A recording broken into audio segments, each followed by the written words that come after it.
Book lovers unite. I'm Demethius Jackson, and you're listening to the Chapter 1 podcast. The greatest stories ever written all begin with Chapter 1. And each episode, our guest authors will share their first chapters with you. Today, I have a treat for you. Taimak, the Last Dragon, will be reading from his autobiography. The Last Dragon is a legendary cult classic from the 1980s, filled with action, humor, and of course, an iconic soundtrack. But when the movie ends, the true story of its unforgettable hero begins. Taimak was only 19 when he starred in The Last Dragon, and over the 30 years that followed, he learned many life lessons about love, life, and spirituality. You know, martial arts isn't just a physical sport, it's also about structure and discipline. And Taimak shares all those experiences within his book, not just the Hollywood stuff, but also the self-doubt, even some of the racism he's encountered, the struggles of a lonely kid growing up in a big city, and also the challenges that we can all relate to. One of the cool things about the Last Dragon movie was achieving the glow. And by the time you're done reading Taimak's story, you just might have the glow yourself. And that story starts right now.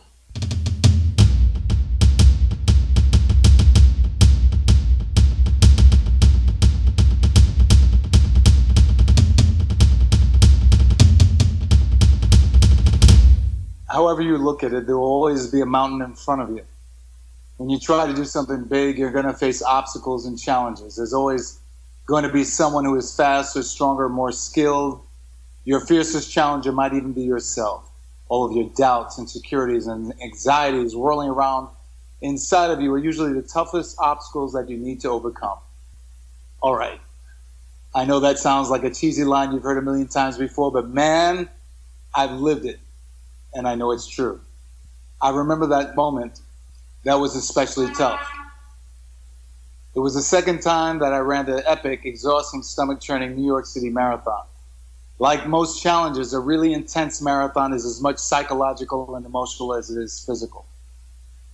I learned that the first time that I ran one. This time, however, was going to completely push me to the limit of what I can do. My friend Willie and I had put in the work and trained our butts off, and we were ready. We headed up to the starting line in Staten Island feeling loose and confident. When the gun went off, we immediately fell into our running rhythm. After a little while, Willie fell behind. He was older than me and knew he had to hang back, even though he was still in amazing shape. I kept pressing on, and pretty soon I was in the zone. I was out on my own and feeling good. I caught up to another runner who was keeping a pretty fast pace. We chatted, and he asked me whether I had run a marathon before. I said yes, and then he told me to stick with him if I wanted to beat my previous record of 3 hours and 20 minutes. I didn't know what I was getting into, but I was up for a challenge. Of course, and I love to learn from people who are able to help me grow. Help me beat my time? I'm with you. Let's do this. At first, it seemed like I had total triumph right in the palm of my hands. As my feet pounded against the concrete, I hurtled through the city streets. I felt like my body was a fist punching into an opponent's chest. I let that energy carry me forward, riding on a wave of momentum. It was like I was going to win a fight. But if the fight was my opponent, it was about to fight back. I looked over at my running partner and asked him, "What time are you trying to beat?" He said that he had run many marathons, and the previous year, he came in at 2 hours and 28 minutes. This year, he wanted to get in at 2 hours and 20 minutes. I was impressed. Even after running for quite a while, his pace still looked good. All of a sudden, I felt like I ran into a brick building and started slowing down. This was the infamous runner's wall that I've always heard about. My racing buddy looked as smooth and strong as ever, but I was totally sapped. We had been running 5.5-minute miles, which is much faster than I was used to. And my legs just couldn't keep up. It was like life had been sucked out of me. My new pal wished me luck and kept trucking on without me. It was a lonely feeling. My legs were like stones and my feet felt like clumps of clay. I saw the Queensboro Bridge in the distance and it seemed like a looming mountain. I had run 12 miles and there was still a lot more race to go. I told myself, this is it. This is what it takes. Dig in. It's all in your mind, Taimak. No matter what you feel, it's all in your mind. Keep going. There was no easy way to finish. I couldn't pack my bags. I couldn't move to a different neighborhood. I couldn't change my phone number. I couldn't lie on my resume. I couldn't take some magic pill. This is raw and simple. My feet in sneakers hitting the concrete. It hurt. And if I wanted to finish, it was going to hurt some more. That's how life is, though. Nothing about life is easy.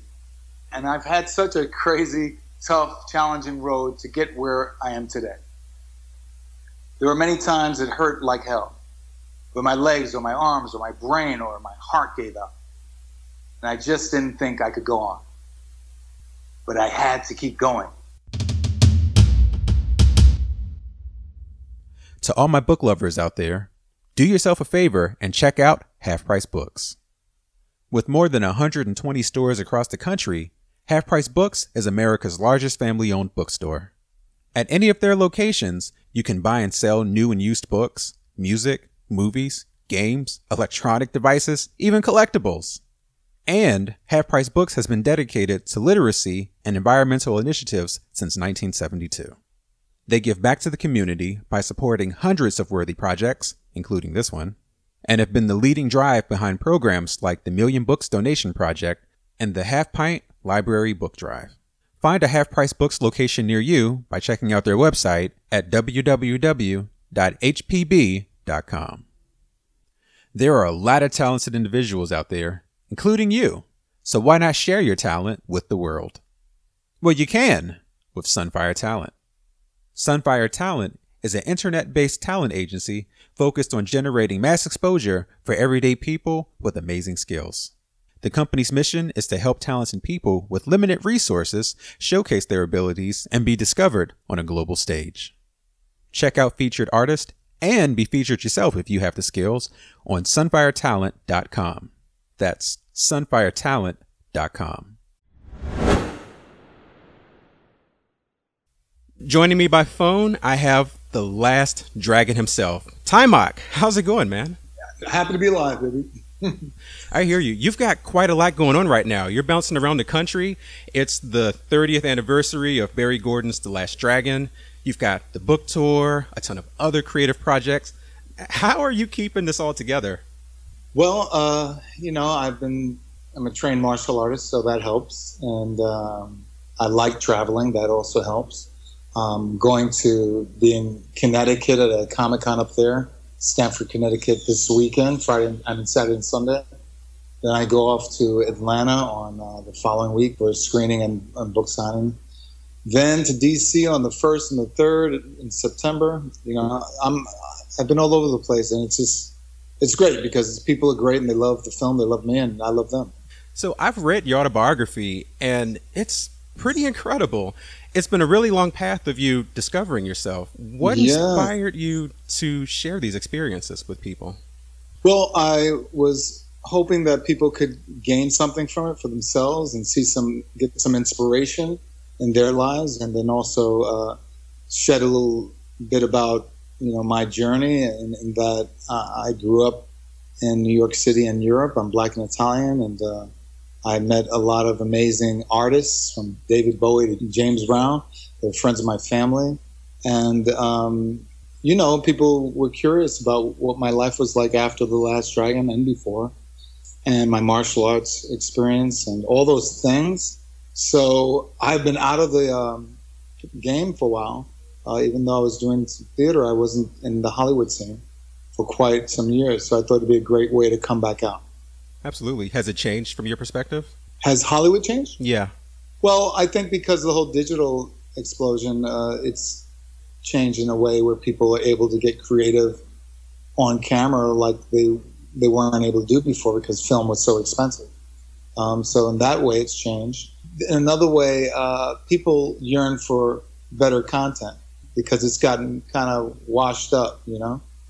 When I was growing up in New York, acting and the art of acting meant something, and we've lost some of that. The creativity. It seems like everybody's looking for the buck and not so concerned about the art of and what that's about. Yeah, it's like trying to push quality through all the white noise. Right. So in your book, you begin by describing your experience in running the epic exhausting, stomach-churning New York City marathon. How does overcoming the marathon reflect the obstacles you've overcome in your own life? Well, life definitely seems like a marathon. There are ups and downs. You feel exhausted at times.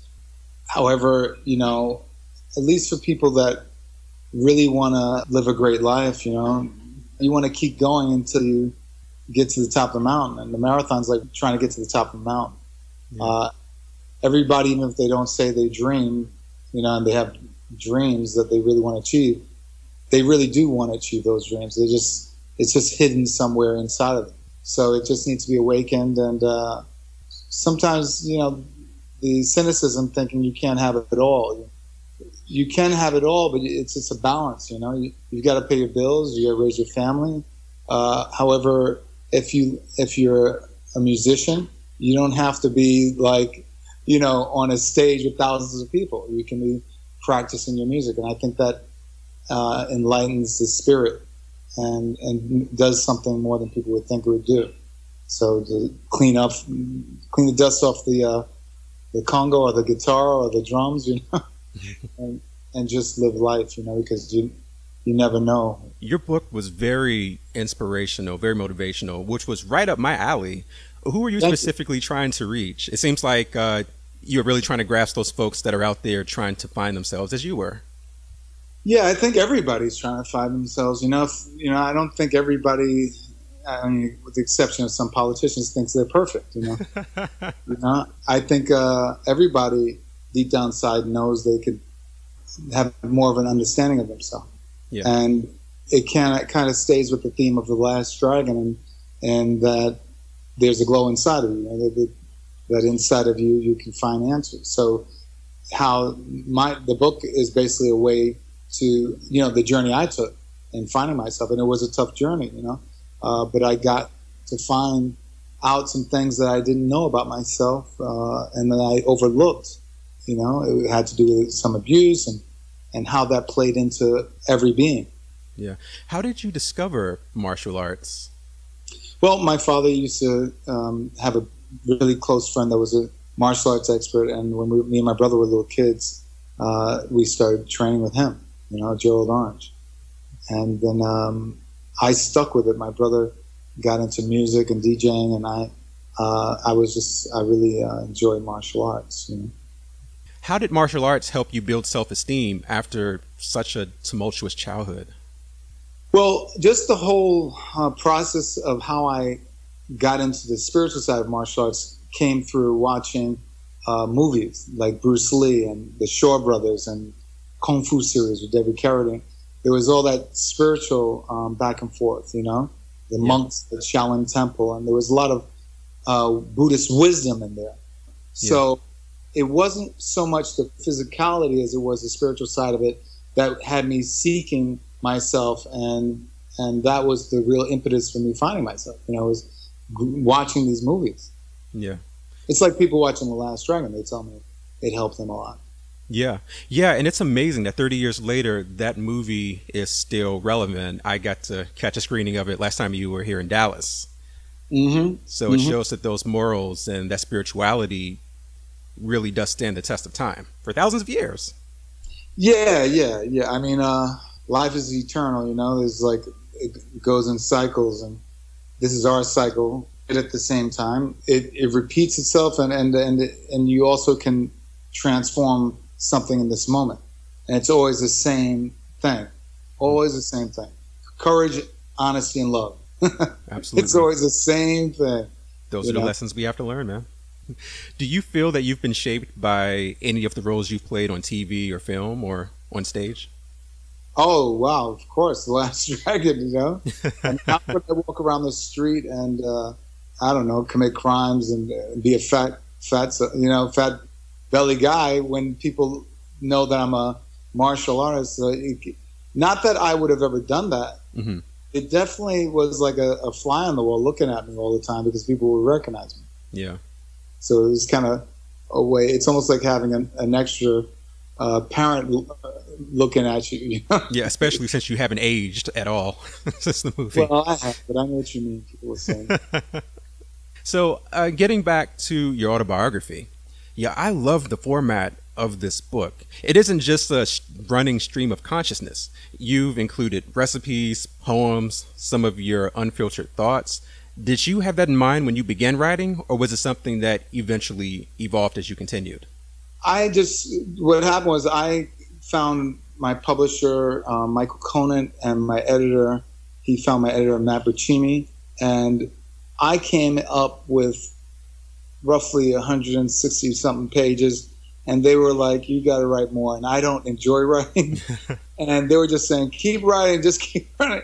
And then the editor would give me ideas, and I told them that it's better if we talk, because it's reminding me of things from the past. Mm-hmm. So when we started talking about, then I said, oh, okay, I can write now because I remember, but if I'm just on my own in front of a computer, it wasn't as easy to keep writing, because the book, it just wasn't easy. So, I knew I wanted to be as transparent about my life, show my ups and downs and things that could be considered embarrassing to a certain degree.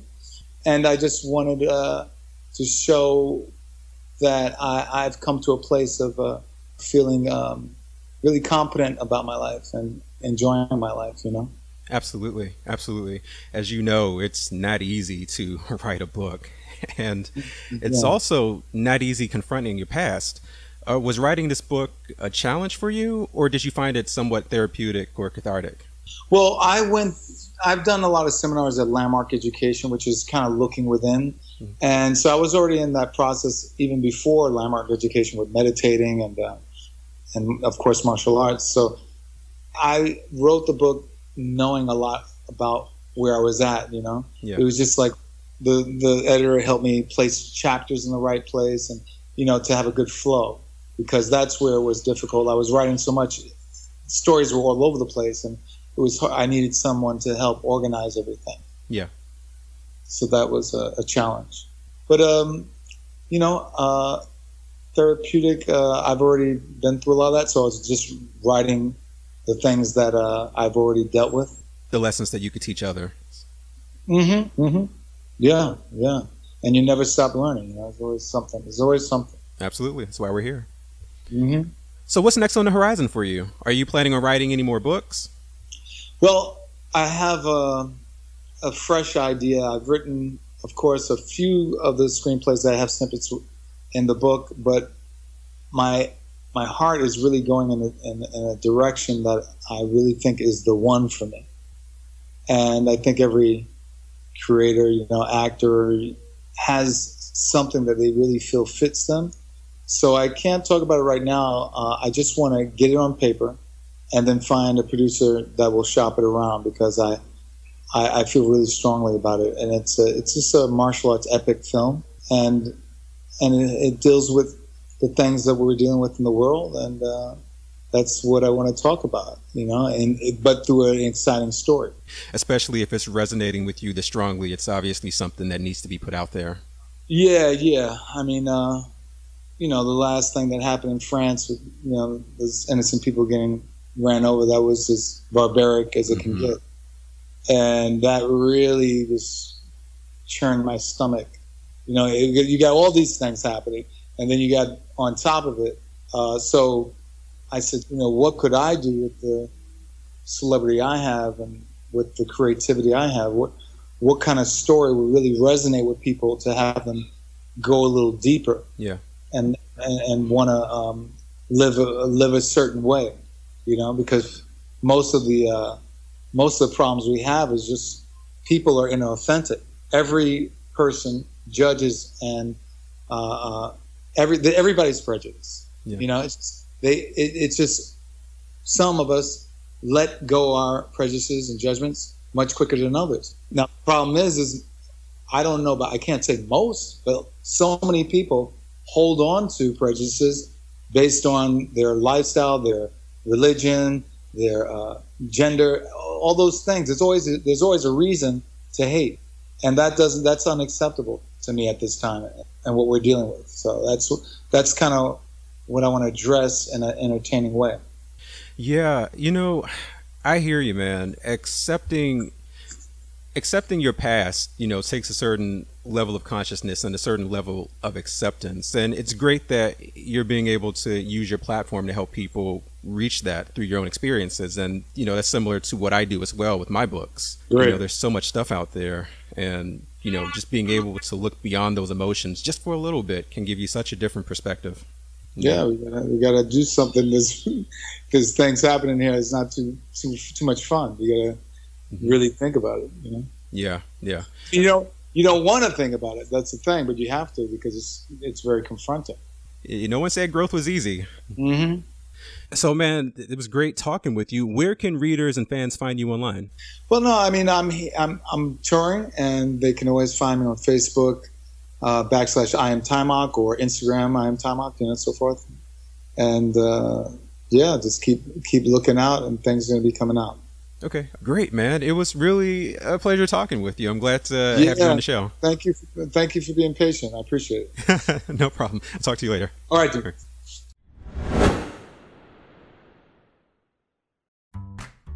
Man, that was a very enlightening interview. Taimak's a pretty deep guy. Thanks to Taimak and Michael Conant, who received a shout out during the show. And a special thank you to Marie Dale, who was instrumental in helping me research this interview. If you're ever in Dallas on a weekend, stop past Half Price Books in Frisco. Myself and a couple of author friends are doing writing workshops at that location. The classes are appropriate for all ages, children to adults, and is designed for anyone who's interested in enhancing their story writing abilities. We cover the writing process, parts of a plot, writing great scenes, character development, writing tips, and of course, tools of the trade. For more information on that, you can go to Half Price Books website or the official Chapter 1 Podcast Facebook page.